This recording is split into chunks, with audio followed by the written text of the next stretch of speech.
Assalamualaikum warahmatullahi wabarakatuh. Alhamdulillahilladzi anzala ala abdihil kitab wa lam yaj'al lahu 'iwaja qayyiman liyunzira ba'san syadidan min ladunhu wa yubashshiral mu'minina alladzina ya'maluna shalihati anna lahum ajran hasanah makitsina fihi abada. Asyhadu an la ilaha illallah wahdahu la syarikalah wa asyhadu anna Muhammadan abduhu wa rasuluh la nabiyya ba'da amma ba'du. Alhamdulillah, setelah sekian lama saya tidak bikin video. Kali ini ada kesempatan lagi. Ini adalah video saya yang ke-54 yang saya beri judul berdoa atau memohon. Baik, kita buka dulu dengan baca basmalah. Bismillahirrahmanirrahim. Dalam video ini saya ungkapkan atau kemukakan 3 hal. Pertama, perintah berdoa. Yang kedua, adab berdoa. Yang ketiga, pendahuluan berdoa. Kemudian ada beberapa hadis yang berkaitan dengan doa. Baik, tidak usah berlama-lama, langsung kita mulai saja.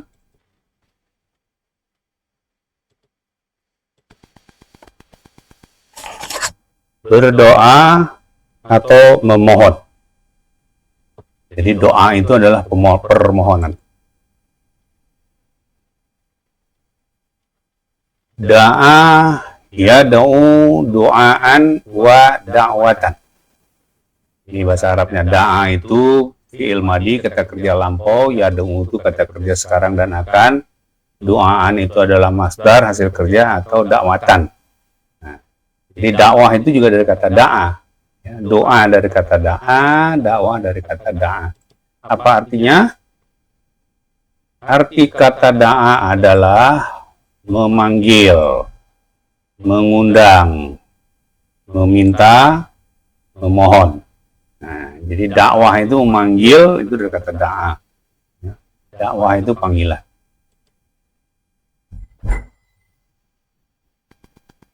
Nah, ini ayat-ayat tentang berdoa atau memohon.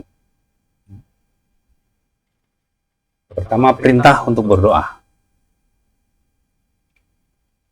Surat Ghafir ayat 60.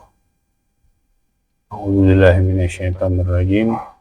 Wa qala rabbukum ud'uni astajib lakum innal ladzina yastakbiruna an ibadati sayadkhuluna jahannama dakhirin. Dan Rabu berfirman, memohonlah kepadaku, niscaya akan aku perkenankan bagimu. Sesungguhnya orang-orang yang sombong tidak mau mengabdi kepadaku, masuk dalam neraka jahanam dalam keadaan hina. Yang kedua, surah Al-Baqarah ayat 186. A'udzubillahi minasyaitonirrajim. Wa idza sa'alaka ibadi anni fa inni qarib ujibu da'watad da'i idza da'ani falyastajibu li wal yu'minu bi la'allahum yarsyudun. Dan apabila hamba-hambaku bertanya kepadamu tentang aku, maka sesungguhnya aku dekat. Aku kabulkan permohonan orang-orang yang memohon kepadaku, maka hendaklah mereka memenuhi atau menaatiku dan mengimaniku agar mereka memperoleh kebenaran. Dalam surat Ghafir ayat 60 tadi, Allah memberitahukan bahwa siapapun yang meminta pasti Allah kabulkan. Tetapi tidak selalu dalam bentuk sebagaimana yang kita harapkan. Karena Allah Maha tahu apa yang terbaik untuk kita. Itu ada ayatnya, ya asataqwa syai'an wa huwa khairul lakum wa asantubu syai'an wa huwa syarrul lakum wallahu ya'lamu wa antum la ta'lamun. Itu dalam surah Al-Baqarah ayat 216. Boleh jadi kamu tidak suka sesuatu padahal itu baik bagimu, boleh jadi kamu suka sesuatu padahal itu buruk bagimu. Allah yang mengetahui, kamu tidak mengetahui. Ya. Di ayat ini juga diberitahukan tentang akibat sombong. Salah satu bentuk sombong dalam kaitan dengan doa ini adalah tidak meminta kepada Allah. Saya pernah baca satu hadis qudsi, saya cari-cari bukunya nggak ketemu itu ya. Mungkin sudah saya kasih orang barangkali itu. Dalam hadis qudsi itu disebutkan, sesombong-sombong hambaku adalah yang tidak pernah meminta kepadaku, dan hamba yang paling aku cintai adalah yang paling banyak meminta kepadaku. Kenapa kok sombong kalau tidak minta pada Allah? Karena berarti dia tidak memerlukan Allah. Dia menganggap dirinya sudah cukup. Gitu. Bahkan mungkin dia mengabdi kepada selain Allah. Ini yang bahaya. Minta sama Allah enggak, tapi minta pada selain Allah. Tidak mengharap pertolongan Allah, tadi mengharapkan pertolongan selain Allah. Manusia, ya, dan lain-lain. Itu sombong. Dari surat Al-Baqarah ayat 186 kita tahu bahwa Allah dekat dan mengabulkan permohonan. Tapi harus memenuhi dua syarat, yaitu satu, memenuhi atau menaati Allah, yang kedua, mengimani Allah. Nah, memenuhi atau menaati Allah ini bukan sekedar mengikuti semua perintahnya, meninggalkan segala larangannya, tapi juga kalau kita berbuat dosa, segera kita minta ampun. Tidak kita abaikan dosa kita, itu bentuk kita taat. Kalau kita sudah berbuat dosa, kemudian kita abaikan, itu berarti kita nggak taat. Misalnya, kita habis ngomongin orang di belakangnya, bukan dosa tuh, ya, ghibah, gitu ya. Kita minta ampun pada Allah, karena dosa orang itu kita ambil. Atau kita tidak jaga mata, tidak jaga telinga, ya. Atau bersangka buruk, nah, itu mohon ampun pada Allah. Atau bersangka buruk kepada Allah, nah, itu termasuk taat itu. Mohon ampun itu termasuk taat. Rasulullah Shallallahu Alaihi Wasallam dosanya tidak ada, tapi mohon ampunnya 100 kali satu hari. Kita seharusnya berapa kali? Dosa kita tidak terhitung. Itu menaati. Kemudian mengimani Allah bukan sekedar yakin, percaya bahwa Allah itu maha kuasa atas segala sesuatu, menentukan segala sesuatu, bukan. Kalau sekedar yakin begitu, Iblis juga yakin. Iblis itu yakin karena dia lihat Adam dibikin. Iblis itu yakin yang bisa memanjangkan umur hanya Allah, dia minta panjangkan umur. Iblis itu yakin kalau dia tidak diizinkan Allah menggoda, dia tidak bisa menggoda, makanya dia minta izin. Nah, tentang minta panjang umur, makhluk pertama yang minta panjang umur itu iblis. Jadi kalau kita minta doa panjang umur, kita ngikutin siapa? Nah, lalu iman itu apa? Allah sebutkan di dalam surah Al-Baqarah ayat 165. A'udzubillahi minasyaitonirrajim. Walladzina amanu asyaddu hubbalillah. Dan orang-orang yang beriman itu amat sangat cinta pada Allah. Jadi iman itu ada cinta, bukan sekedar percaya. Cinta itu cirinya minimal 3 menurut saya. Pertama, rindu, selalu ingin bertemu. Kapan kita ketemu Allah? Ketika sholat. Jadi rindu waktu sholat itu. Ya, kalau kita sedang melakukan pekerjaan, dengar azan terus merasa terganggu, berarti belum beriman. Karena orang beriman itu menunggu waktu sholat. Yang kedua, rela berkorban. Apapun yang diperintahkan Allah itu sami'na wa ata'na, tidak ada beratnya. Berkorban untuk Allah itu tidak ada beratnya, karena sebetulnya untuk kepentingan diri juga. Yang ketiga, berusaha membahagiakan, berusaha menyenangkan. Jadi berusaha mencari ridha Allah. Nah, orang yang beriman itu dalam melaksanakan apa-apa yang diperintahkan Allah, itu tidak cari pahala, tapi cari ridha Allah. Karena pahala itu sesuatu sudah pasti diberikan Allah walaupun tidak kita harapkan. Sama seperti kalau kita makan, sudah pasti kenyang walaupun tidak kita harapkan. Gitu. Dan orang beriman itu yakin kalau dia mendapat ridha Allah, pasti mendapat semuanya. Tapi kalau dia cari pahala Allah yang ridha, nah itu dia. Seperti iblis diizinkan menggoda tapi tidak diridhoi. Nah, jadi orang beriman itu amat sangat cinta pada Allah. Jadi 2 syarat ini, pertama adalah taat pada Allah, termasuk segera mohon ampun kalau berbuat salah. Yang kedua, mengimani Allah dalam arti sangat cinta pada Allah. Nah, tuh. Nah, dekatnya Allah dengan kita, Allah beritahukan di dalam surat Qaf, surat 50 ayat 16. A'udzubillahi minasyaitonirrajim. Wa laqad khalaqnal insana wa na'lamu man waswisu bihi nafsuhu wa nahnu aqrabu ilahi min hablil warid. Dan sungguh kami telah menciptakan manusia dan mengetahui apa yang dibisikkan oleh dirinya. Dan kami lebih dekat kepadanya daripada urat lehernya. Begitu dekatnya Allah pada kita. Jadi kalau Allah ada yang mengatakan Allah tuh di sana di langit, salah. Ya. Kalau orang kampung saya suka mengatakan si Sarahu yang satu itu, oh itu artinya jauh. Salah itu, karena ayatnya mengatakan lebih dekat dari urat leher. Jadi Allah sangat dekat pada kita. Ya. Begitulah dekatnya Allah. Jadi kita ngomong dalam hati aja Allah tahu. Gitu ya. Makanya Allah tidak pernah luput dalam mengamati kita. Nah, yang kedua, sikap dalam berdoa. Jadi tadi doa itu perintah. Ya. Orang nggak minta berarti sombong. Bahkan ada hadis itu kalau perlu dalam memilih tali sepatu pun kamu sholat istikharah dulu. Begitu dianjurkan kita bergantung pada Allah. Jadi jangan lupa, doa itu atau memohon itu perintah. Bukan hak jadinya. Ya. Bukti pengabdian kita pada Allah kita minta. Apapun. Selama tidak maksiat. Kemudian sikap dalam berdoa. Nah, surat Al-A'raf 155. Ayat 55. A'udzubillahi minasyaitonirrajim. Ud'u rabbakum tadarruan wa khufyah. Innahu la yuhibbul mu'tadin.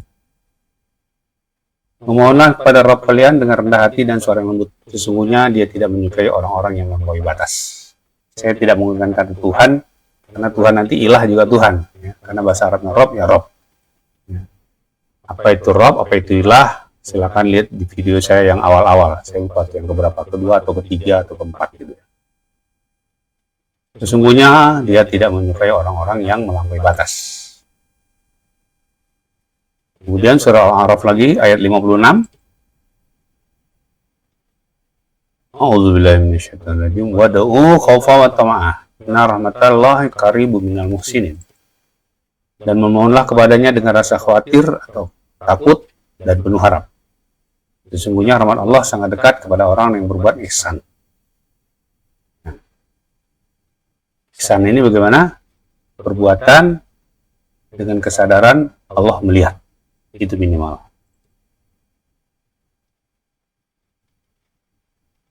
Dalam surat 7 ayat 55 dan 56 di atas, Allah memberitahukan kepada kita tentang adab berdoa, yaitu satu, rendah hati, yang kedua suara lembut, yang ketiga khawatir, yang keempat penuh harap. Ini adab berdoa.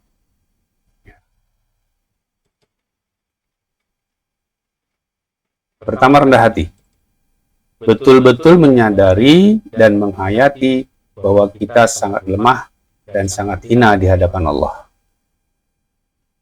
Ya, kalau kita lagi perlu sama orang, apalagi dia orang yang besar, maksud saya pejabat atau apa yang sangat kita segan gitu, kita kan merasa rendah gitu. Nah, sama Allah tuh jauh lebih rendah. Yang kedua, tidak ada satupun yang bisa kita andalkan selain Allah untuk mendapatkan apa yang sedang kita minta. Yang lain-lainnya itu cuma pelengkap-pelengkap yang Allah sediakan. Kalau Allah nggak berkenan, nggak bisa. Jadi yang bisa kita andalkan itu hanya Allah. Semua yang kita anggap atau kita yakini bisa membantu kita atau mempermudah kita untuk mendapatkan apa yang sedang kita minta, sama sekali tidak bisa diandalkan bila Allah tidak menghendaki. Jadi yang berlaku kehendak Allah. Yang lain-lainnya itu yang kita anggap bisa membantu, itu hanya merupakan alat-alat dari Allah untuk mengabulkan permohonan kita. Kalau Allah nggak berkehendak, nggak bisa. Barangkali ada yang punya pengalaman ya. Biasanya kawan ini kalau saya minta tolong bisa. Satu kali ini saya minta tolong, betul dia nggak bisa. Bisa jadi begitu. Ada orang yang tadinya gampang, kalau saya pinjam duit, sekali ini susah. Banyak hal-hal yang kita alami seperti itu. Nah. Yang kedua, suara lembut. Ini ada hadis tentang suara lembut. Ya, Sahih Bukhari 5905. Nah, saya baca Arabnya, terjemahannya. Dari Abu Musa radhiyallahu anhu, dia berkata, kami bersama Nabi SAW di suatu perjalanan. Apabila kami berjalan ke tempat yang agak tinggi, kami bertakbir. Nabi SAW bersabda, saudara-saudara sekalian, rendahkanlah suara kalian. Sesungguhnya kalian tidak memohon kepada zat yang tuli dan jauh, tapi kalian memohon kepada zat yang maha mendengar dan maha melihat. Nah, di doa jangan teriak-teriak. Doa itu cukup kita dan Allah yang dengar. Kuping kita aja yang dengar, gitu ya. Saya tidak tahu apa maksudnya kalau orang doa itu pakai loudspeaker sampai orang di luar masjid itu jauh juga dengar. Nggak ngerti maksudnya apa.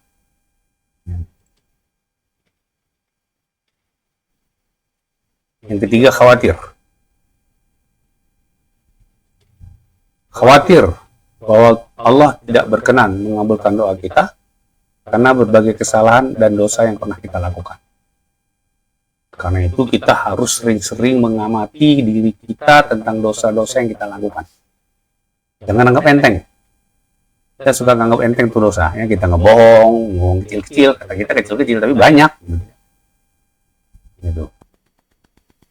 Kalau kita cermati itu dosa kita banyak tiap hari itu.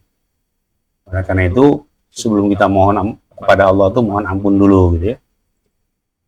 Yang kedua, khawatir bahwa apa yang kita minta bukan untuk kebaikan kita. Makanya kalau untuk urusan dunia yang kita minta tuh, kalau ini baik bagiku berikan, kalau tidak baik ganti yang baik. Dan kita harus meyakini bahwa apa yang Allah berikan pada kita saat ini itu yang terbaik untuk kita. Lalu mohon kepada Allah agar kita bisa bersikap secara tepat terhadap itu. Nah, yang ketiga, khawatir bahwa apa yang kita minta sekedar mengikuti keinginan kita, bukan apa yang sebenarnya kita perlukan. Karena itu sebelum kita meminta, kita cek lagi. Kalau saya nggak dapat ini, kenapa? Kalau nggak apa-apa, berarti cuma keinginan. Gitu. Boleh nggak mengikuti keinginan? Boleh. Asal keinginan itu tidak merusak diri sendiri, tidak maksiat. Gitu. Nah, cuman kita khawatir gitu, karena Allah memberikan yang kita perlukan. Nggak kita perlukan tuh, nggak Allah berikan. Ketika kita mengabdi kepada Allah, karena kita kan doanya Rabbana atina fid dunya hasanah wa fil akhirati hasanah wa qina adzabannar. Kalau yang kita minta itu tidak membuat dunia kita hasanah, akhirat hasanah, ya Allah nggak kasih. Karena kita sudah minta doa dunia hasanah, akhirat hasanah itu.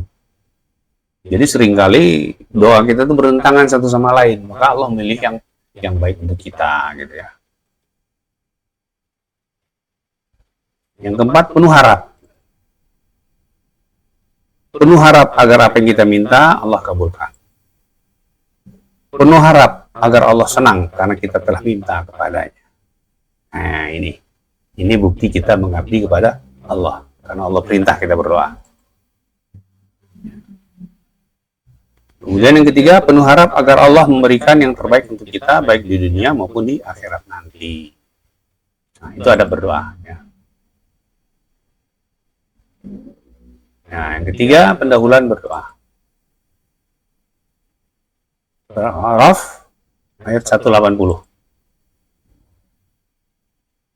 A'udzubillahi minasyaitonirrajim. Walillahi asmaul husna fad'uhu biha wa dzarul ladzina yulhiduna fi asma'ihi sayajzauna ma kanu ya'malun. Dan bagi Allah lah asmaul husna, nama-nama yang baik, maka memohonlah kepadanya dengannya, dengan nama-nama itu. Dan tinggalkanlah orang-orang yang menyalahartikan nama-namanya. Mereka kelak akan mendapat balasan terhadap apa yang mereka kerjakan. Yang kemudian, yang kedua, surat Al-Isra ayat 110. A'udzubillahi minasyaitonirrajim. Qul Allahu aw ud'ur rahman. Ayyama tad'u falahul asmaul husna. Wala tajhar bi shalatika wa tukhafit biha wabtaghi baina dzalika sabila. Katakanlah, panggillah Allah atau panggillah Ar-Rahman. dengan nama yang mana saja yang kalian dapat menyeru, karena dia mempunyai nama-nama yang baik atau Asmaul Husna. Dan janganlah engkau mengeraskan suaramu dalam memohon, dan jangan pula merendahkannya, usahakanlah di tengah antara keduanya. Ya. Didahului dengan memuji Allah dan salawat. Ini hadis ya.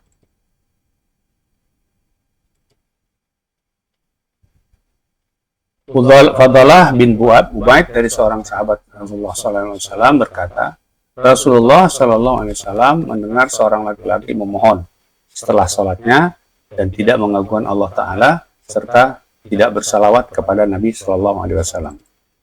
Kemudian Rasulullah SAW bersabda, orang ini telah terburu-buru. Kemudian memanggilnya dan berkata kepadanya atau kepada orang lain, apabila salah seorang di antara kalian berdoa, maka hendaklah dia memulai dengan mengagungkan Rabb-Nya yang Maha Agung dan perkasa, serta memujinya. Kemudian bersalawat kepada Nabi SAW. Kemudian berdoa setelah itu dengan apa yang dia kehendaki.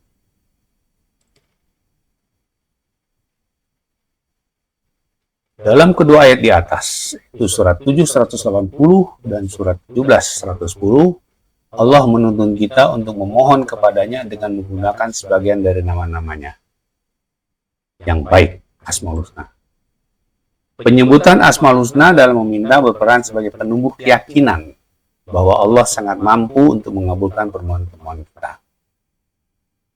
Kalau kita minta tolong sama orang kan sebelumnya kita sebut dulu tuh sifat-sifat yang berkaitan dengan yang kita minta tolong. Ini motor saya agak rusak nih. Saya tahu Anda ini kan ngerti kalau soal motor nih. Dan teman-teman juga bilang kayaknya kalau sama Anda tuh bagus kerjanya. Kan gitu dulu kita ngomong kan? Gitu. Jadi Asmaul Husna itu juga berperan untuk menumbuhkan keyakinan bahwa Allah itu benar-benar mampu untuk menolong kita, untuk memberikan apa yang kita minta sesuai dengan sifat dia yang kita sebutkan tadi itu. Nah, tidak ada yang mampu selain dia. Ini keyakinannya ya.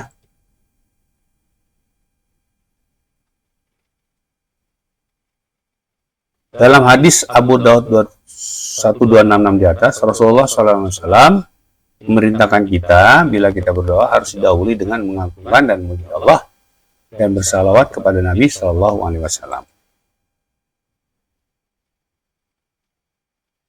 Pengagungan dan memuji Allah sebagai pertanda bahwa kita memang sedang bersandar kepada Allah dan hanya kepada Allah.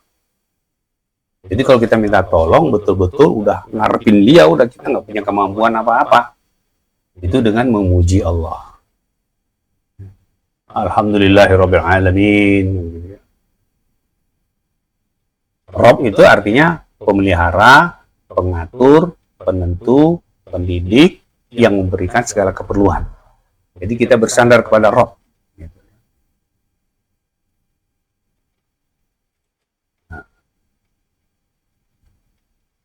Bersalawat kepada Nabi SAW adalah merupakan bukti cinta kita kepada beliau. Artinya Allahumma salli, wahai Allah, berilah penghormatan, berilah pemuliaan, atau muliakanlah gitu ya.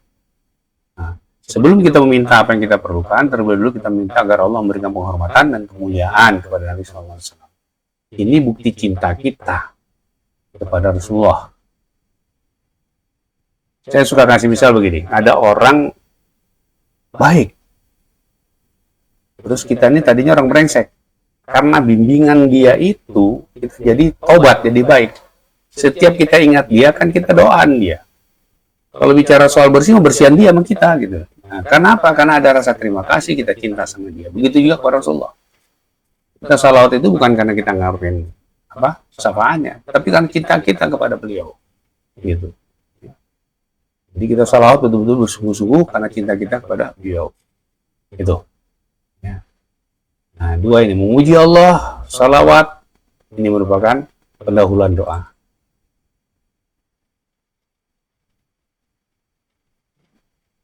Mengagungkan dan memuji Allah dan bersalawat kepada Nabi SAW adalah adab dan syarat dalam berdoa. Ada hadis yang mengatakan bahwa doa terhenti antara bumi dan langit bila tidak dahulu bersalawat kepada Nabi SAW. Hadis Tirmizi 448. Ini hadisnya.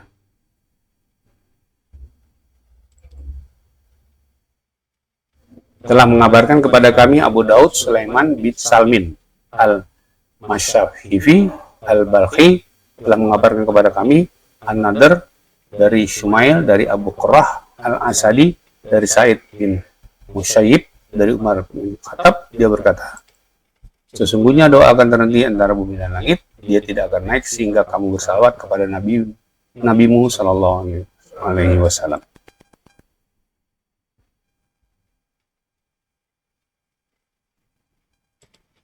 Hadis-hadis tentang doa, ada beberapa ini ya. Pertama, berdoa itu singkat dan padat. Abu Daud 1267 dari Aswad bin Saiban dari Abu Naufal dari Aisyah radhiyallahu anha, dia berkata, Rasulullah Shallallahu Alaihi Wasallam menyukai doa-doa yang singkat padat dan meninggalkan selain itu. Ya, doa jangan bertele-tele, yang diperlukan kita minta setelah memuji Allah dan salawat. Yang kedua, berdoa 3 kali. Abu Daud 1303. Dari Israel, dari Abu Ishaq, dari Amru bin Maimun, dari Abdullah, bahwa Rasulullah SAW senang berdoa 3 kali dan memohon ampun 3 kali. 3 kali. Yang ketiga, mengangkat tangan dan mengusap wajah. Abu Daud 1275.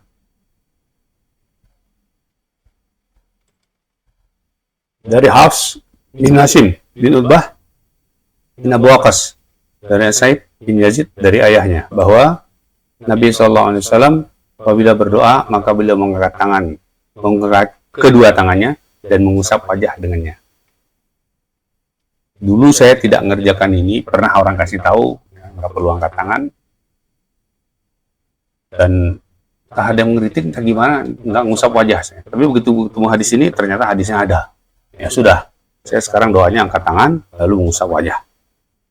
Dasarnya apa? Ini hadisnya. Mendoakan orang lain secara sembunyi-sembunyi.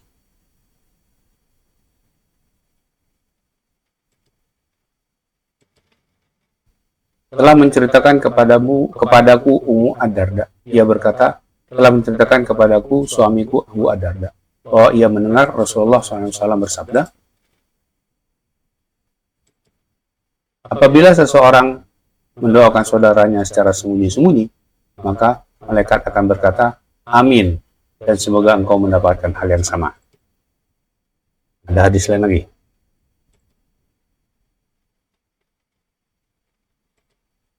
Dari Sufyan, dari Abdurrahman bin Ziyad bin An'um, dari Abdullah bin Yazid, dari Abdullah bin Amr, dari Nabi SAW sudah bersabda, tidak ada doa yang lebih cepat dikabulkan daripada doa orang yang gaib untuk yang gaib. Maksudnya, yang mendoakan itu tidak diketahui oleh yang mendoakan itu tidak diketahui oleh yang mendoakan nanti oleh orang lain yang gaib. Nah, dalam kaitan dengan ini, saya heran kalau ada orang yang sharing doa di WA. Maksudnya apa? Karena setahu saya WA itu untuk komunikasi kalau di grup antara anggota grup, bukan dengan Allah. Tapi sebetulnya Allah. Berarti dia ngomong sama Allah. Apa maksudnya mau pamer? Atau japri? Dia doa, ya Allah begini-begini. Ya. Padahal kan dia ngomong sama yang bersangkutan. Ya. Saya nggak ngerti maksudnya apa. Apa dia mau kasih tahu? Saya sedang mendoakannya. Kalau mendoakan, doakan aja, nggak usah kasih tahu. Kan yang penting hubungan dia dengan Allah. Yang penting dia doa, doanya dikabulkan oleh Allah untuk orang tersebut. Sudah. Makanya saya anjurkan, janganlah men-sharing doa. Karena nilainya jelek sekali gitu loh. Doa itu urusan kita dengan Allah. Nggak usah kasih tahu orang lain, kita sedang mendoakan dia. Termasuk kalau ada berita kematian, terus semoga dan seterusnya. Dalam hati aja doakan, nggak usah disebutkan di situ ya. Ini anjuran saya. Gitu. Kalau mau doanya nilainya tinggi, kalau mau rendah ya terserah gitu ya. Nah, yang kelima, doa dikabulkan atau keburukan dihindarkan. Tirmizi 3303. Dari Abu Az-Zubair, dari Jabir, dia berkata, saya mendengar Rasulullah SAW bersabda, tidak seseorang berdoa dengan sebuah doa, melainkan Allah memberikan kepadanya apa yang ia minta, atau menolak keburukan darinya yang semisalnya. Jadi doa itu kita Allah kabulkan atau dihindarkan dari keburukan. Jadi ada bentuk mengalir. Seperti saya katakan tadi, Allah memberikan yang terbaik untuk kita. Karena boleh jadi kita suka sesuatu itu jelek, boleh jadi kita benci sesuatu itu baik. Allah yang tahu, kita nggak tahu. Kesadaran ini tetap harus ada dalam kita berdoa. Jadi nggak mendikte Allah, nggak maksa gitu ya. Selama ia tidak berdoa untuk perbuatan dosa atau perbuatan kekerabatan. Nah, ringkasan. Satu, doa adalah perintah. Yang tidak mau berdoa adalah orang yang sombong. Kedua, Allah dekat dan mengabulkan doa. Syaratnya taat dan iman. Yang ketiga, sikap berdoa, rendah hati, suara lembut, khawatir, penuh harap. Yang keempat, pendahuluan doa, memuji Allah dan memanggil Allah dengan asmaul husna, bersalawat kepada Nabi. Bila tidak bersalawat, doa terhenti antara bumi dan langit. Yang kelima, berdoa singkat dan padat. Yang keenam, berdoa 3 kali. Yang ketujuh, berdoa dengan mengangkat tangan dan mengusap wajah. Yang kedelapan, mendoakan orang lain yang terbaik adalah sembunyi-sembunyi, sehingga yang bersangkutan dan orang lain tidak tahu. Yang kesembilan, bila kita berdoa bisa jadi dikabulkan atau dihindarkan dari keburukan.